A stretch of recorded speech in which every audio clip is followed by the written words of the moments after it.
So today we will study infinite series.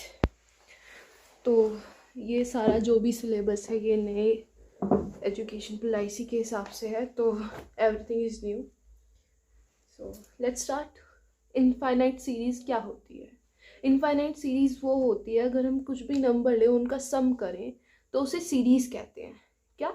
किसी भी मतलब बहुत ज़्यादा नंबर्स का अगर हम सम करते हैं विच इज़ जैसे अगर मैं 1+2 प्लस इन सब का सम करूं तो उसे कहेंगे सीरीज.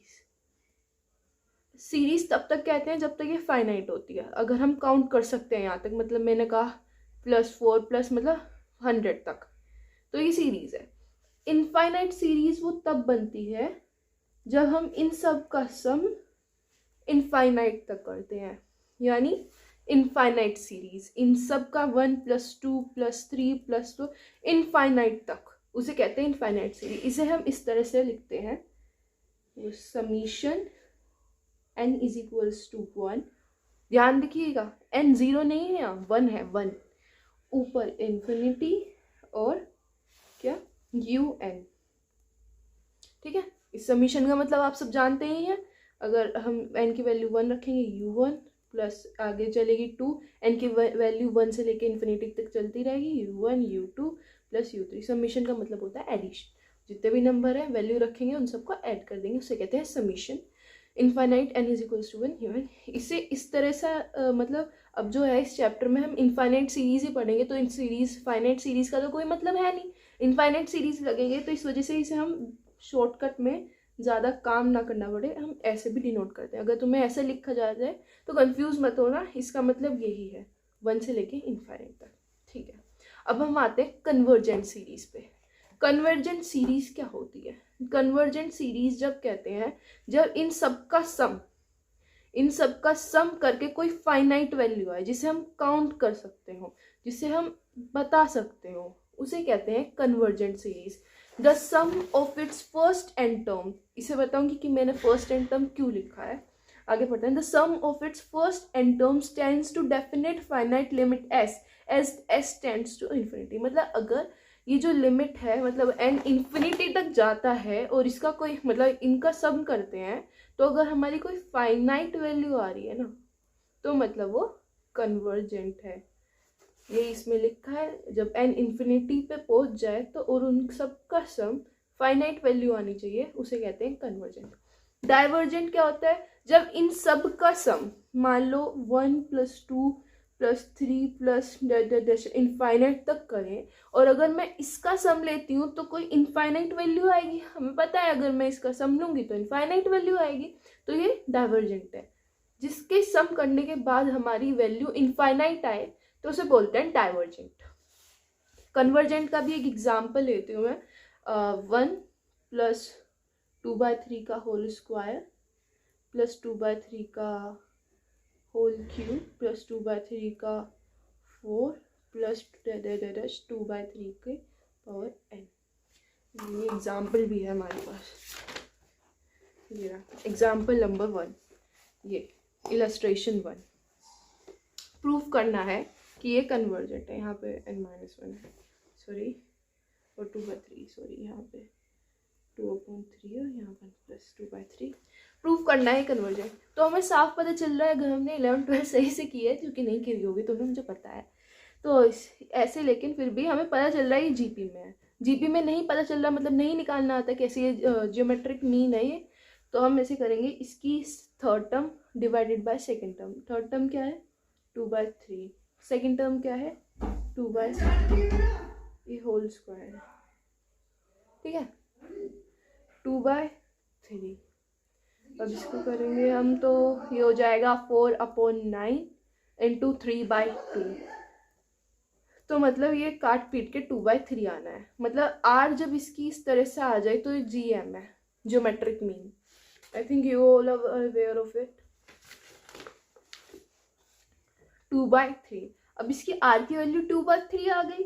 अब हम इसका सम निकालेंगे. जियोमेट्रिक अर्थमेटिक मीन में जब हम सम निकालते हैं Sn इज इक्वल्स टू, अगर जो हमारा मतलब ये r है वो लेस देन 1 है, अगर 2/3 जो है लेस देन 1 है तो हम ये वाला फॉर्मूला यूज़ करते हैं।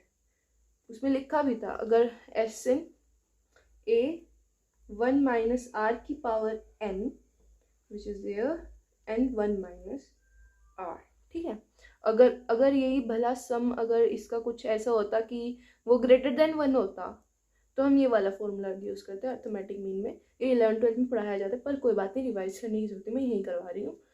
ए आर एन वो सिंपल ही हो जाता है, आर एन इधर पहुँच जाता है और नीचे आर माइनस एन सेम होता है, मतलब साइन चेंज हो जाते हैं इधर उधर के, ठीक है।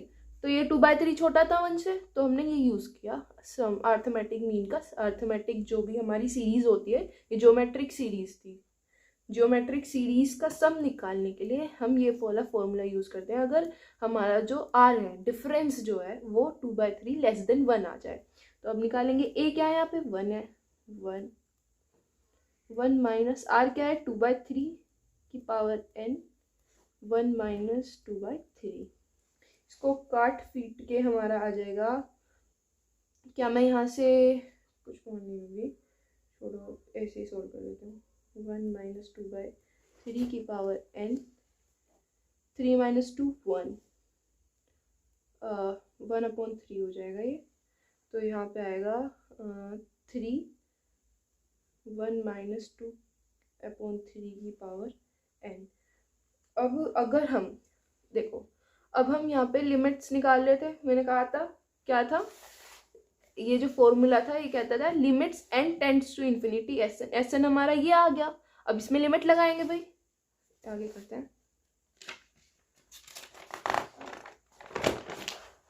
Sn की पे अगर हम लिमिट लगाएंगे, limit n tends to infinity Sn is equals to limit n tends to infinity Sn क्या आया हमारा 3 1 माइनस 2/3 की पावर n, ये आया था हमारा Sn। अब इसे सॉल्व करेंगे। देखो जब भी किसी भी वैल्यू, मतलब जो 1 से लेस होती है, 1 से लेस की मतलब कोई भी वैल्यू x मान लो, हमने जो भी वैल्यू जो 1 से लेस है, अगर हम उसकी पावर इनफाइनाइट कर देते हैं तो उसकी वैल्यू 0 आती है। रख के कर लो 0.2 की, अगर हम 4 भी कर देते हैं तो ये 0.00 चला जाता है। अगर मान लो हमने इसकी इनफाइनाइट भी कर दी तो ये 0 ही हो जाएगा, एक तरीके से अप्रोचेस टू 0 हो जाएगा। मतलब जितने भी वैल्यू डिजिट्स हैं 1 से कम है, मान लो 0.0, मतलब वैल्यू जो 0.0 वगैरह वाली है, वो इनफाइनाइट जिनकी उनकी जो क्या बोलते हैं, ये इनफाइनाइट है तो 0 हो जाएगी, ठीक है।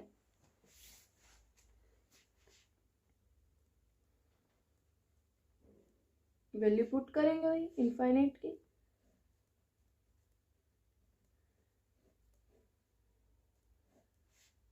मैंने कहा था 2/3 1 से लेस है, तो इनफाइनाइट जो 1 से लेस है उनकी वैल्यू, मतलब उनकी पावर इनफाइनाइट हो तो क्या करते हैं, उनकी वैल्यू सीधा 0 आ जाती है।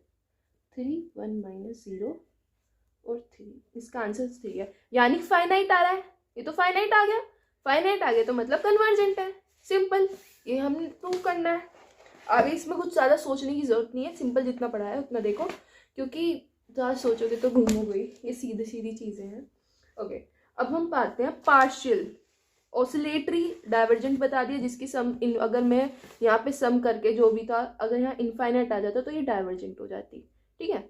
ऑसिलेटरी मान लो एक सीरीज मैंने दे दी तुम्हें, -1 1 1 -1 1 -1 -1, तो इसकी साफ दिख रहा है, इसकी लिमिट जो आएंगी वो 1 और -1 आएंगी, जिसकी वैल्यू ऑसिलेट करती रहे। मतलब जितने भी तुम्हें ऐसी चीज दिखे वो समझो ना ऑसिलेटरी है, जिनकी वैल्यू फ्लक्चुएट करती रहे, कभी 1 कभी -1, कभी 1 कभी -1, कभी 1 कभी -1, तो वो ऑसिलेटरी सीक्वेंस होते हैं।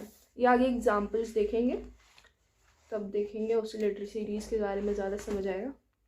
Sequence of partial sum of series, अब मैं समझाऊंगी कि यहाँ पे मैंने फर्स्ट क्यों लिखा था, इससे पता चलेगा। जो हमारा पार्शियल सम होता है, देखो अब मैंने कहा कि इनफाइनाइट सीरीज होती है, हम इनफाइनाइट सीरीज के बारे में पढ़ रहे हैं, तो इनफाइनाइट सीरीज तो ऐसे हो सकती है A1 + A2 + A3 + A5 4 + A5, कहाँ तक लिखेंगे इसे, इनफाइनाइट तक। अब इनफाइनाइट कितना ही हो, करोड़ों लाखों, अब इतना तो हम सम कर नहीं पाएंगे, तो क्या करते हैं हम पार्शियल सम निकालते हैं। हम एक कॉन्सेप्ट आता है पार्शियल सम, इसका मतलब होता है हम सिर्फ यहाँ तक, मतलब यहाँ तक का ही सम करेंगे, उससे हम पता चलेंगे। अगर हम उतने छोटे पार्ट का भी सम करेंगे n तक, मतलब यहाँ पे वैल्यू कहीं n आ रही है इसकी, यहाँ तक भी करेंगे और उससे हमें पता चल रहा है कि कन्वर्जेंट एंड डाइवर्जेंट है, तो उसे कहते हैं पार्शियल सम। मतलब हम इसलिए वजह से कन्वर्जेंट डाइवर्जेंट ऑसिलेटरी प्रूव करने के लिए हमेशा फर्स्ट n टर्म्स की लेंगे, इसलिए मैंने यहाँ पे लिखा है फर्स्ट n टर्म्स, उसे कहते हैं पार्शियल सम। मतलब इतना तो हम काउंट नहीं कर पाएंगे ना, तो हम पहली n टर्म से लेते हैं, उसके बेसिस पे हमें पता चल जाएगा कि कौन सा कन्वर्जेंट है, वो कौन सा डाइवर्जेंट है। ठीक है, अब हम आते हैं डेफिनेशन पे। A series UN is said to be convergent or divergent or oscillating according a sequence of partial sum in convergent। ये मैंने बताया, एक सीरीज पार्शियल सम के अकॉर्डिंग ही कन्वर्जेंट और डाइवर्जेंट और ऑसिलेटरी प्रूव होती है। Since the limit infinite series will be taken as n tends to infinity, so throughout the chapter we, हाँ इसमें कहा है कि जब हम लिमिट, एक और इसने छोटा काम कर दिया, limit n tends to infinity लिखते हैं, तो इसको थोड़ा, भैया बहुत आलसी इंसान था, इसने कहा मैं तो ये नहीं लिखूंगा, मैं तो ये लिखूंगा। तो थ्रू आउट द चैप्टर जहाँ भी लिमिट लिखी है तो मैं, इसका मतलब यही है कि n टेंड्स टू इन्फिनिटी है, समझ गए? ठीक है, अब हमने ये एग्जाम्पल कर लिया है, ये एग्जाम्पल हम करते हैं। ये मैंने पहले बताया था, ये जो मैं बता रही थी 1 2 3 इनफाइनाइट आएगी, सबको पता है अगर हम इतना सम करेंगे तो इनफाइनाइट ही आएगा उसका वैल्यू, तो यहाँ पे इनफाइनाइट पता चल जाएगा। अब हम इसके बारे में बताते हैं, 2 - 2 + 2 - 2, ये था मैंने कहा था ऑसिलेटरी प्रूफ करेंगे एग्जाम्पल 3। ठीक है, +2 - 2, देखो क्या हम ऐसा करें, 2 2 का पेयर बनाए, 2 2 का,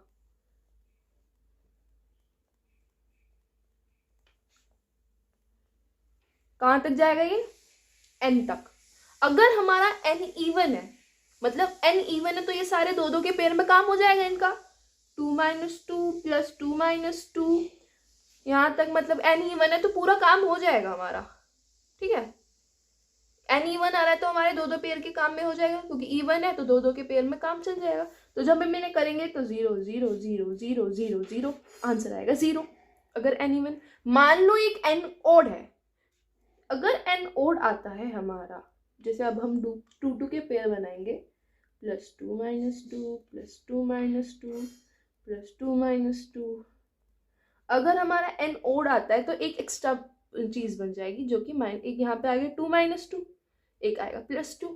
ठीक है, हमारा क्या होगा, एक चीज एक्स्ट्रा, मतलब यहाँ तक तो इवन हो गया भाई, यहाँ पे एक एक्स्ट्रा आ गया, ओड चीज बन गई, यहाँ तक जो था, यहाँ तक ये इसे मिला के इवन डिजिट्स आ रही थी, एक एक्स्ट्रा हो गई तो ओड आ गई। अगर हमें n ओड दिया जाता है तो ये सब तो कट जाएंगे, बचा सिर्फ 2।